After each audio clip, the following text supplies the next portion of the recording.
कि एक महिला एक अपने बॉयफ्रेंड के साथ में पकड़ी जाती है एक होटल में, और वहां पर पुलिस जो है उनसे पूछताछ कर रही है, जिसमें कि वो उसका पति जो है शिकायत कर रहा है कि मेरी ये पत्नी है, बता रहा है। आप भी इस वीडियो को एक बार देखिए, देखने के बाद फिर आगे मैं आप इस बारे में बात करता हूँ। और हाँ, इस वीडियो को बहुत ध्यान से और गौर से देखिएगा कि किस तरीके से जो पति पत्नी का रिश्ता है वो किस तरीके से ताड़ ताड़ किया जा रहा है, किस तरीके से विश्वास एक दूसरे के प्रति बिल्कुल खत्म कर दिया जा रहा है। एक बार वीडियो को देखते हैं, फिर आगे मैं बात करता हूँ इस बारे में। क्या विश्वास है? अरे रुको पहले, क्या सब लोग बैठ जाए, इसकी तो होटल है। अरे भाई अब बैठ मेरा इस तरीके से कुछ लेना देना नहीं है। अरे भाई सुनो तो सही, किससे है नहीं है, आपकी बात ठीक है। बैठ जाओ भैया, आप लोग बैठ जाओ, कोई बात नहीं। हम लोग आपका विरोध तो नहीं है ना किसी? नहीं। ये आपकी क्या लगती है? ये वाइफ है। कितने दिन पहले शादी हुई? 3.5 साल। 3.5 साल। मेरी शादी हुई थी 2022 में। आपका नाम क्या है? मेरा आकाश कुमार। आकाश कुमार, सोनू विनोद कुमार जी। कहाँ के रहने वाले आप? मैं गुलावटी, कस्बा गुलावटी, दूसरा बुलंदशहर। गुलावटी बुलंदशहर है ना भैया? मोबाइल नंबर कितना भैया आपका? 7500 7500 73 73 156 156। ये होगी पार्टी फर्स्ट, ठीक हो गया जी? जी। जाति क्या आपकी? मैं नाई ठाकुर। अच्छा हेलो ठाकुर, ये आप भैया तुमको मना करा, मैंने मना करा था 1 मिनट के लिए। फोन ले लो भैया। इनसे बोलो कहाँ पर हो? ये हर आदमी हेलो ये मैंने तो आपसे कुछ ऐसी बात नहीं करा, लेकिन आप जितनी मेरी बात हो, मैं तो बार फोन करके मतलब मेरी कोई बदतमीजी नहीं है भाई। एक मिनट सर, हेलो। तुमसे कुछ वैसे क्या ही नाम है? हाँ कहाँ भैया? पत्नी क्या नाम है आपकी? महिमा रानी। आ जाओ भाई। इस वीडियो को देखकर आपके समझ में विचार आए होंगे कुछ कि गलत हो रहा है, जो भी हो रहा है वो गलत हो रहा है और इस लड़की ने कहीं ना कहीं गलत किया है, ये विचार आपके दिमाग में आ रहा होगा। लेकिन मैं आपको बताता हूं कि इस वीडियो को देखने के बाद दिमाग में 2 ही पहलू आएंगे, एक सामाजिक और एक कानूनी रूप से। कानूनी और एक दूसरा सामाजिक। समाज में जो भी बुराइयां होती हैं उनको खत्म करने के लिए, जो व्यक्ति गलत कर रहा है उसको दंड देने के लिए कानून का जन्म हुआ कि कानून जो है उनको सब चीजों को सुधार करेगी। अब यहां पर जिस तरीके से बताया जा रहा है कि जिस तरीके से ये लड़की जो है वो कहीं ना कहीं किसी की बेटी है, सबसे पहले बात कर दें कि वो बेटी है किसी की। अब जो माता पिता अपनी बेटी को शादी के बाद अपने घर रख लेते हैं और रखने के बाद जो है उसको प्यार दुलार और सब कुछ उसको देते हैं, लेकिन वो भूल जाते हैं कि मेरी ये बेटी है, इसको कहीं ना कहीं शारीरिक रूप से भी जरूरतें हैं, वो मैं पूरा नहीं कर सकता हूं, इसीलिए हमें शादी करी और शादी के बाद पति एक पुरुष के रूप में जीवन में आया। अब जो माता पिता अपनी बेटी को मुकदमा चलाते हैं, रखते हैं, घर पे रखते हैं, वो एक बार इस वीडियो को देखकर भी समझ लीजिए कि हम गलत कर रहे हैं या सही कर रहे हैं। आप अपनी बेटी को सब कुछ देते हैं, सब कुछ सारा मतलब प्यार जितना आप मोह दे सकते हैं देते हैं, लेकिन कहीं ना कहीं क्या ये सही है कि अपनी बेटी को एक पुरुष से, एक पति से उसको अलग करके अपने पास रखना, क्या ये सही है? आप भूल जाते हैं कि ये इसका एक बायोलॉजिकल बॉडी है, बायोलॉजिकल शरीर है। कहीं ना कहीं हर पुरुष को महिला की और महिला को पुरुष की आवश्यकता होती ही होती है। तो क्या आप उन सब चीजों की जरूरत पूरा कर पाएंगे? आप अपनी बेटी को आपने अपने घर रख लिया है तो आप सिर्फ बेटी का ही जीवन खराब नहीं कर रहे हैं, बल्कि बेटी से जुड़ा हुआ कोई पुरुष है, कोई व्यक्ति है, कोई पति है, वो भी, उसका भी जीवन आप खराब कर रहे हैं। इतना प्यार जो दे रहे हैं वो, ये सब कुछ ये प्यार नहीं है, ये अपने बेटी के जीवन में और दूसरे जो दामाद है आपका उसके जीवन में सिर्फ और सिर्फ जहर घोलने का काम कर रहे हैं।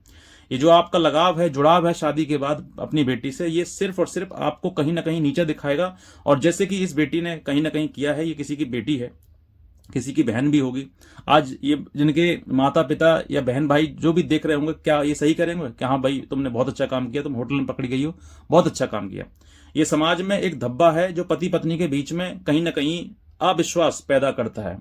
पति पत्नी का रिश्ता जीवन भर का होता है, जहां पर पति सब कुछ विश्वास करता है कि भाई मेरी पत्नी है और मेरी पत्नी गलत नहीं कर सकती। वो कहीं किसी होटल में पकड़ी जाए किसी अन्य गैर मर्द पुरुष के साथ में, तो क्या आप उस पर विश्वास करोगे?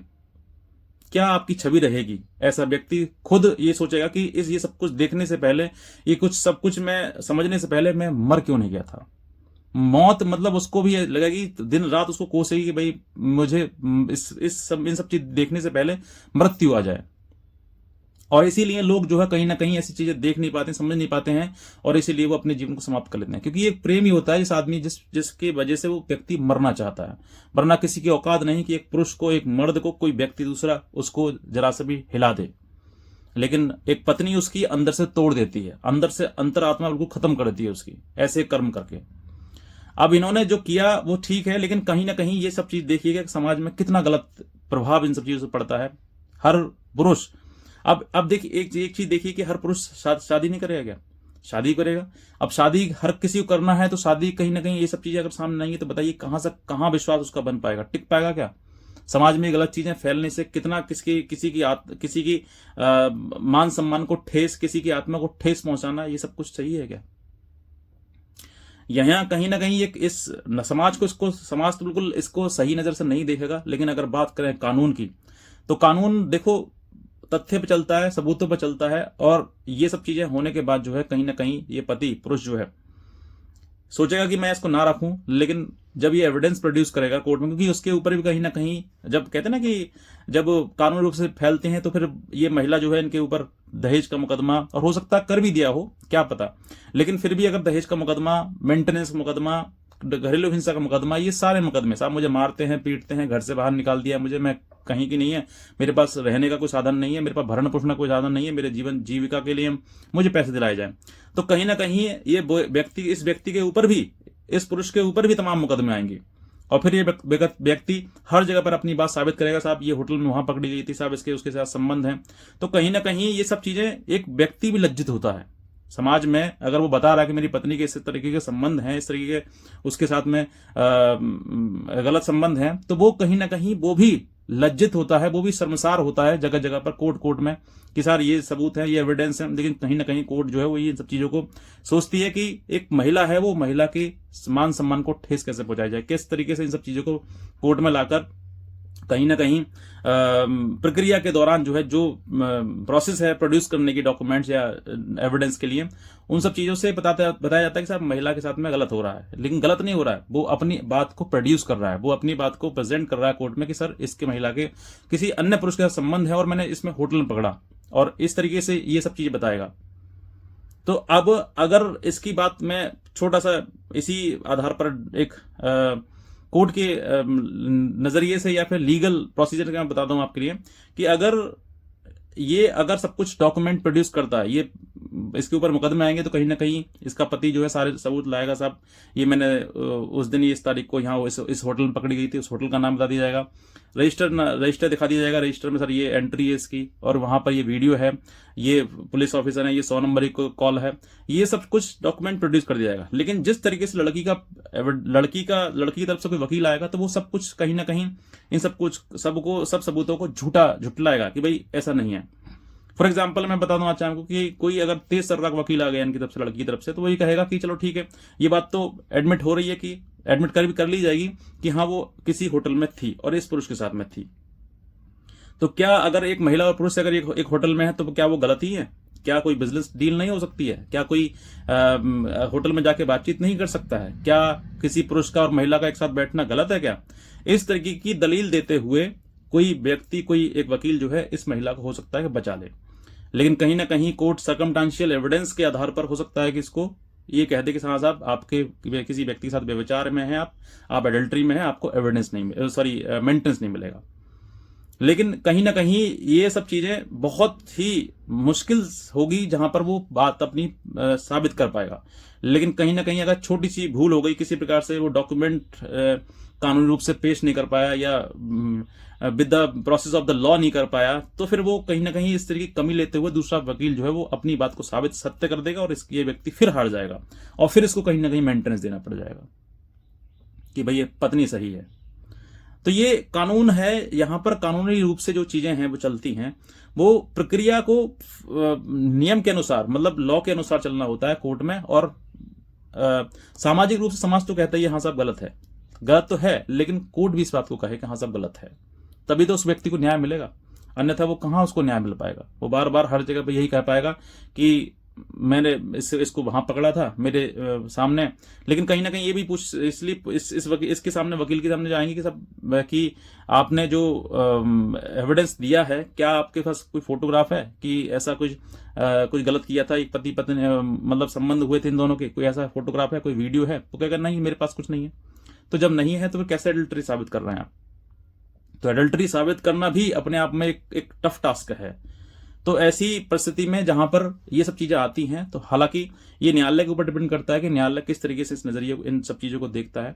लेकिन कहीं ना कहीं अगर सर्कमस्टेंशियल एविडेंस के आधार पर इस चीज को बताया गया, क्योंकि अभी लेटेस्ट में एक मद्रास हाईकोर्ट का एक निर्णय आ चुका है कि सर्कमस्टेंशियल एविडेंस भी एडल्ट्री को प्रूव कर पाएगा, क्योंकि ऐसे समय पर कोई व्यक्ति ऐसा तो होता नहीं है कि वो वहां पर उस स्थान पर खड़ा हो और फोटो खींच रहा हो या वीडियो बना रहा हो। ये सब चीजें गुपचुप करी जाती हैं।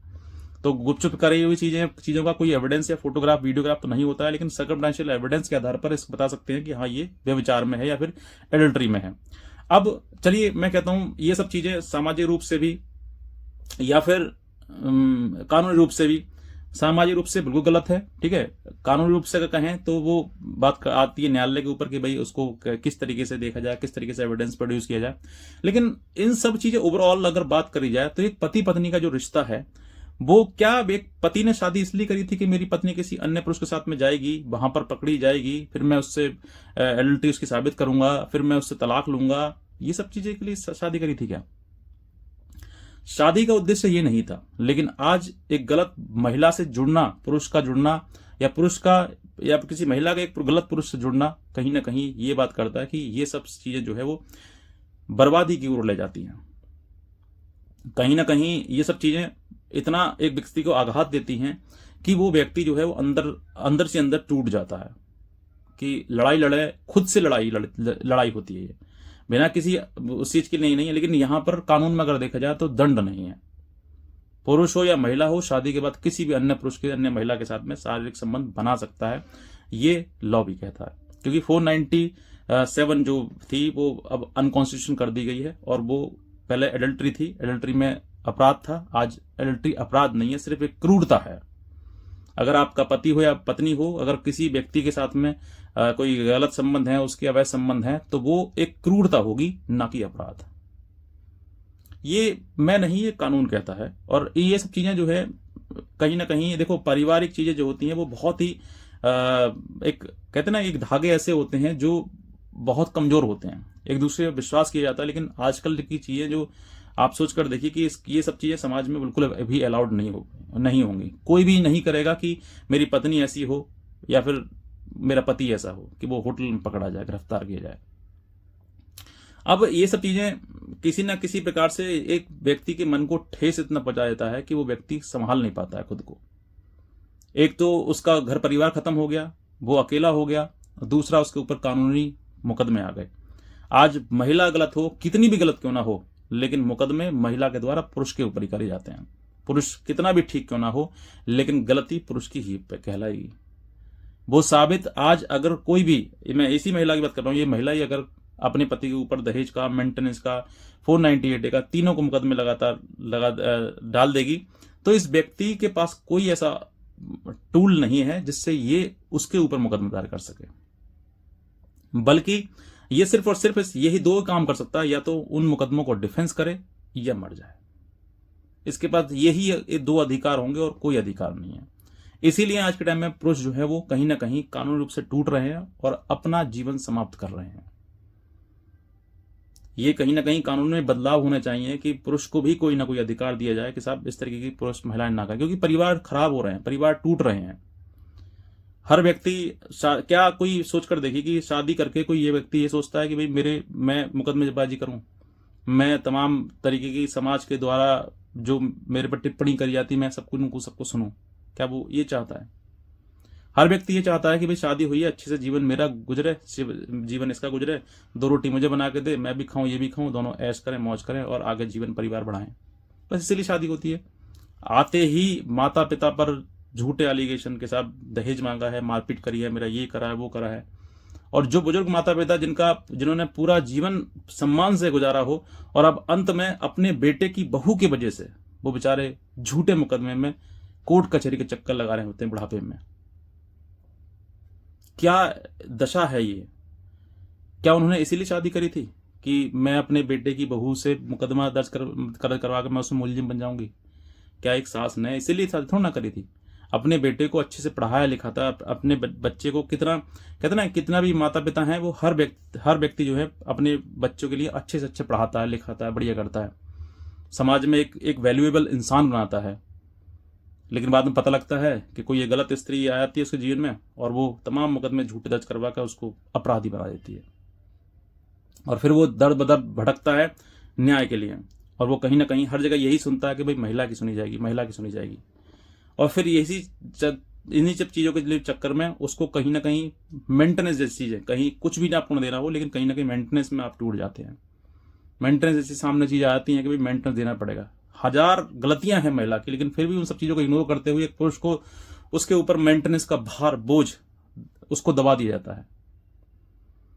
ये सब चीज़ें हालांकि मुझे नहीं कहने चाहिए, क्योंकि ये सब चीज़ें जो हैं वो कहीं ना कहीं परिवार को ख़त्म कर रही हैं, परिवार टूट रहे हैं।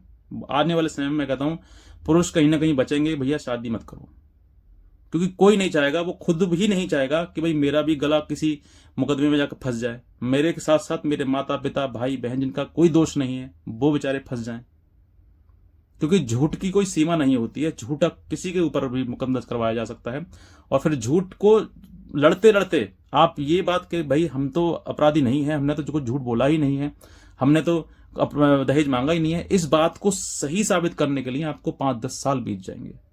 तो क्या आपकी उम्र रहेगी? आपने शादी करी या बर्बादी करी? क्या आपकी उम्र रहेगी कि भाई उन मुकदमों से लड़ने के बाद फिर आप अन्य पुरुष के साथ या अन्य महिला के साथ में आप दोबारा से शादी करें? क्या बचेगा समय आपके पास में? ये विडंबना है।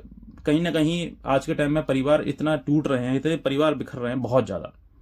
आप हर न्यायालय में देख लीजिए, हर महिला थाने में देख लीजिए, हाई कोर्ट में देख लीजिए, सुप्रीम कोर्ट में देख लीजिए, हर जगह पर आप मीडिएशन खचाखच भरे पड़े हैं।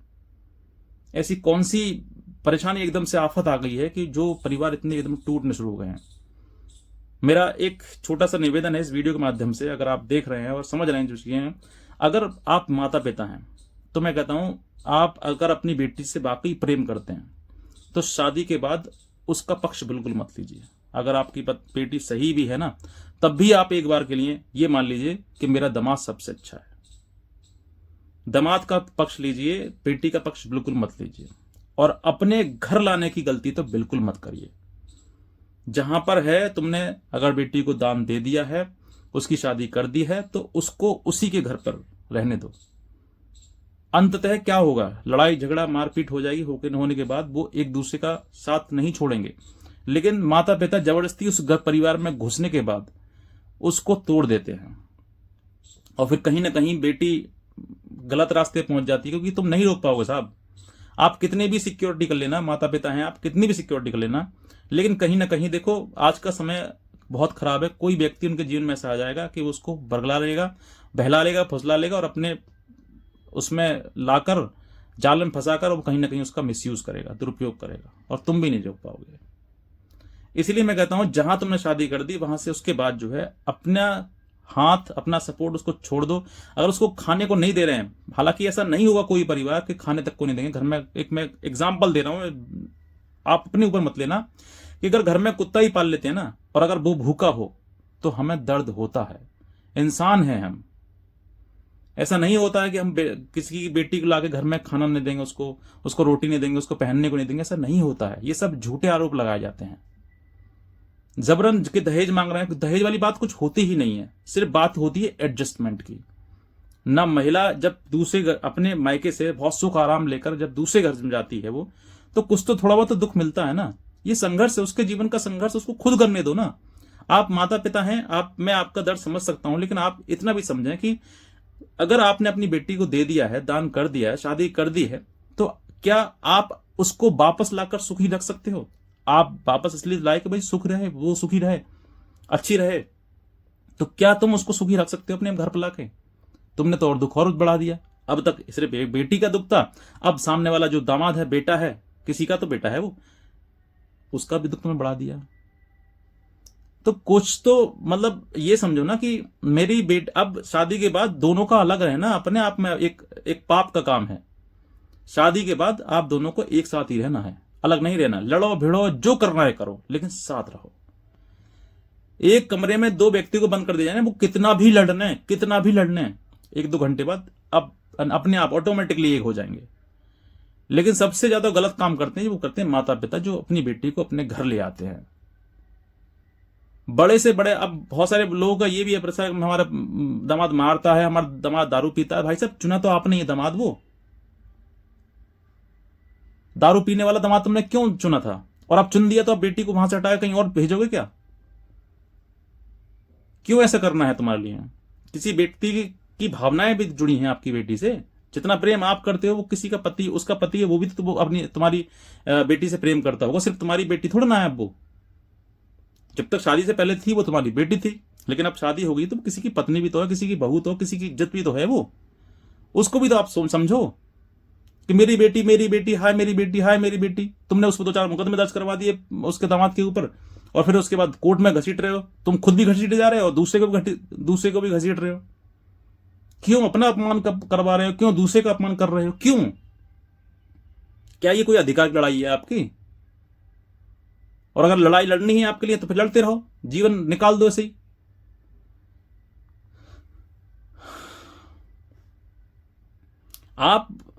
मेरा उद्देश्य मतलब कुछ और नहीं है, बस आप समझिएगा कि परिवार इतना टूट रहे हैं ना, ये कहीं ना कहीं माता पिता की ही गलती से टूट रहे हैं। बेटी को बेटी समझते हैं और दामाद को गैर, जो कि तुम्हें उल्टा करना चाहिए। बेटी की एक बात मत मानो और दामाद जैसे कहे वैसे मान लो। अब तुम्हारी वो इज्जत नहीं है, वो किसी पति की इज्जत है, किसी के बेटा है, उसकी बहू है, पत्नी है, वो किसी दूसरे परिवार की इज्जत है वो। उसको भी तो समझो आप। परिवार को चलाने के लिए ये नहीं है कि साहब वो घर से बुलाकर मुकदमा दर्ज करवा दो और फिर उसका हैरासमेंट करो और फिर उसके बाद पैसे मांगो कि भाई इतना पैसा दो तब तलाक देंगे। तो इसका मतलब सिर्फ यही है कि ब्लैकमेलिंग चल रही है, धंधा कर दिया है कि भाई शादी करो और बेटी घर बुलाओ, पैसे मांगो, फिर खर्च करो, फिर उसको कहीं और बैठा दो। और थोड़ा बहुत बेटियों की अंदर ही बुद्धि होनी चाहिए कि तुम अपने पति से छोड़कर अलग होकर जाओगी कहां? किसी दूसरे पुरुष के पास जाना ही है तुम्हें। और क्यों जाना है? जब तुमने जिस पति से, जिस व्यक्ति से शादी कर ली है, जो व्यक्ति तुम्हारे लिए सब कुछ है, वो अब यहां से अलावा किसी और पुरुष के साथ जाना है तुम्हारे लिए। और तुम अगर माता पिता कहने में आओगी ना, तो तुम आज तो बहुत अच्छा लगेगा तुम्हारे लिए, बहुत अच्छे माँ बाप, मेरी मम्मी मेरे पापा बहुत अच्छे हैं, मेरे भैया बहुत अच्छे हैं, बहुत सपोर्ट करते हैं मेरे लिए। लेकिन इसकी भी एक सीमा होती है, एक टाइम पीरियड होता है। उसके बाद तुम्हें त्याग दिया जाएगा। जैसे होते ना, छाछ में से मक्खी बाहर निकाल दिया जाता है, वैसे तुम्हारी हालत हो जाएगी। तुम जिस व्यक्ति के से आज लड़ रही हो ना, उस व्यक्ति से लड़ने के बाद एक समय ऐसा आएगा कि रिश्ता पूरा खत्म हो जाएगा, टोटली बिल्कुल ब्रेक डाउन हो जाएगा, टूट जाएगा। और उसके बाद जब तुम घर पे स्थायी हो जाओगी, मायके में स्थायी हो जाओगी, ससुराल से बिल्कुल नाता खत्म, तो उसके बाद तुम्हारे माता पिता, तुम्हारे भाई ये सोचेंगे चलो इसकी कहीं और शादी करो। और जो तुमने एलमनी पैसा लिया होगा ना उस आदमी से, उस पति से, वो एलमनी का पैसा वो खाकर डकार मार चुके होंगे। और फिर तुमको शादी नहीं कराई जाएगी, फिर तुमको बिठाया जाएगा। बिठाने का मतलब समझते हैं ना, ये कहीं कानून में नहीं है, लेकिन बिठाने का मतलब होता है कि एक पुरुष से हटाकर दूसरे पुरुष के साथ बिठा देना। बिठाने का मतलब आप समझिए, बाकी लॉजिकल चीजें क्या होती हैं। फिर शादी नहीं करी जाएगी आपकी, और वो भी फ्री फंड में निपटाया जाएगा आपको फिर, कि बस कैसे भी कलेश खत्म करो। तो क्या तुम अब इसी चीज को अप्लाई करिए दूसरे आदमी के साथ में। पहले से तुमने छुटकारा हो गया, चलो ठीक है, अब दूसरे आदमी के साथ जोड़कर देखिए अपने आप को कि आपने उस व्यक्ति से, जिस व्यक्ति के साथ में आप जाएंगी, आप क्या उससे प्रेम नहीं करेंगे?